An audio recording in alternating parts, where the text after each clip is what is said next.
మహాభారతంలోని పాత్రలలో కర్ణుడు ఒకరు. తన జీవితాంతం కర్మను నమ్మాడు. తన జీవితంలో అనేక సమస్యలు, కష్టాలు ఎదుర్కొన్నాడు. కానీ కర్ణుడి నుండి మనం నేర్చుకోవలసిన విషయాలు ఎన్నో ఉన్నాయి. కర్ణుడి అసలు పేరు వశుసేనుడు. కుంతీకి కుమారుడే అయిన ఆమె పాండురాజుకు భార్య కాకముందే ఇతను పుట్టాడు. దుర్వాసుడిచ్చిన వరాన్ని చాపల్యం కొద్దీ పరీక్షిద్దామని ఎదురుగా అగుపిస్తున్న సూర్యున్నే ఆహ్వానించింది కుంతీదేవి. కొడుకు కవచ కుండలాలతో వెలిగిపోతూ పుట్టిన భయం కొద్దీ అతన్ని పెట్టెలో పెట్టి నీళ్లల్లో విడిచిపెట్టింది కుంతీదేవి. ఆ పెట్టె రథాన్ని నడుపుకునే అధిరథుడికి దొరికింది. అతని భార్య రాధకు ఆ గుర్రాన్ని చూపించాడు అధిరథుడు. బంగారంతో పుట్టాడు కనుక అతనికి వశుసేనుడని పేరు పెట్టుకున్నారు. గారాబంగా పెంచుకున్నారు. అయితే కర్ణుడు గొప్పవాళ్లకు పుట్టినా కూడా సూతుడిగా పెరగటం మునుపటి కర్మఫలమే. వశుసేనుడు సూర్యుణ్ణి ఉపాసించే వేళ ఎవరేది అడిగినా దానం చేసేవాడు.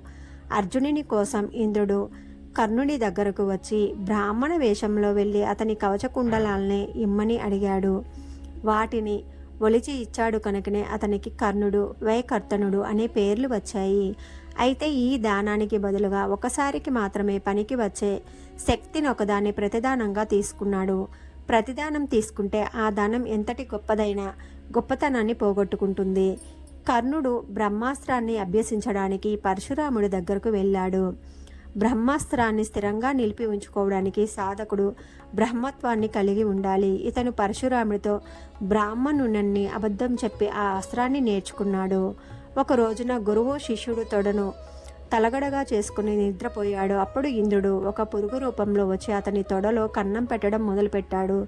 రక్తం కారుతోంది, బాగా బాధ పెడుతోంది. అయినా గురువుగారికి నిద్రాభంగం కలగకూడదని కర్ణుడు కదలకుండా బాధను భరిస్తూ కూర్చున్నాడు. ఇంతలో గురువు లేచి పరిస్థితిని చూశాడు. అతని ధైర్యాన్ని చూసి గమనించి నిజం చెప్పమని నువ్వెవడివని అడిగేసరికి నేను సూతుడిని అని నిజం చెప్పాడు.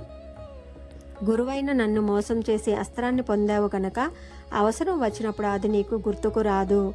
నీ మరణ సమయంలో తప్ప ఇతర సమయంలో అది పనిచేస్తుంది అని శపించాడు. ఒకసారి విజయుడనే బ్రాహ్మణుడి ఆశ్రమం దగ్గరగా అస్త్రాభ్యాసం చేస్తున్నాడు కర్ణుడు. అయితే అజ్ఞానం కొద్దీ, అజాగ్రత్త కొద్దీ ఆ బ్రాహ్మణుడి హోమధేనువు తాలూకా దూడను చంపాడు. అది చూసి విజయుడు, అజాగ్రత్తతో నువ్వు బాణాన్ని వేసిన హోమధేనువుని బిడ్డల్ని చంపావు గనుక యుద్ధవేళ నీ రథచక్రం గోతిలో కూరుకుపోయి ప్రాణాంతకమైన భయానికి గురి అవుతావు అని శపించాడు. పాండవ కౌరవుల అస్త్రకళా ప్రదర్శనలో కర్ణుని చూసి దుర్యోధనుడు తనకు అర్జునుణ్ణి ఎదిరించేవాడు దొరికాడని ఉబ్బిపోయాడు. రాజకుమారుడు కాని వాడు ఈ రంగంలోకి రాకూడదనేసరికి అతన్ని రాజుగా చేయడానికి అప్పటికప్పుడు కర్ణుణ్ణే అంగరాజ్యాధిపతిగా చేశాడు. అలా కర్ణుడు రాజు కావాలనే కోరికకు అధీనమై ఉచ్చనీచాలను చూడకుండా అధర్మం వైపు చేరిపోయాడు. తల్లే స్వయంగా నువ్వు కైంతేయుడు అని చెప్పిన అంతరాత్మ అయిన శ్రీకృష్ణుడు చెప్పినా, భీష్ముడు చెప్పినా కూడా అధర్మపరుడైన దుర్యోధనుని స్నేహాన్ని నిలబెట్టుకోవడమే సరి అయినది అనుకున్నాడు కర్ణుడు.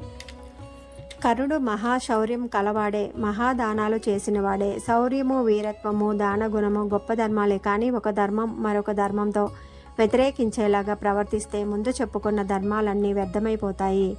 కర్ణుడు దుర్యోధన, దుశ్శాసన, శకునులతో కలిసి తన ప్రతిభకు మచ్చ తెచ్చుకున్నాడు.